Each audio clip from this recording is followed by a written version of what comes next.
How to fix iPhone 14, 14 Pro, 14 Pro Max speaker issue problem.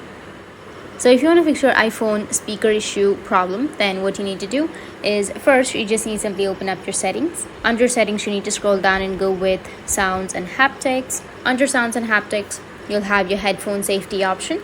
So you just need to simply go and enable your headphone safety or headphone notifications option.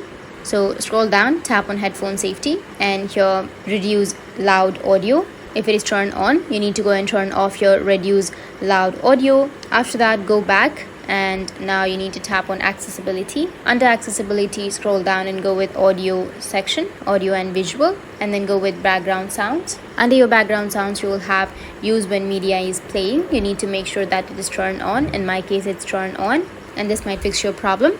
If that still doesn't, then again open up your settings, scroll down, go with accessibility, scroll down, go with audio and visual, and here if you have mono audio, you need to go and turn on your mono audio, tap on turn on, and this might fix your problem. That's it, and if you have any questions, feel free to comment below.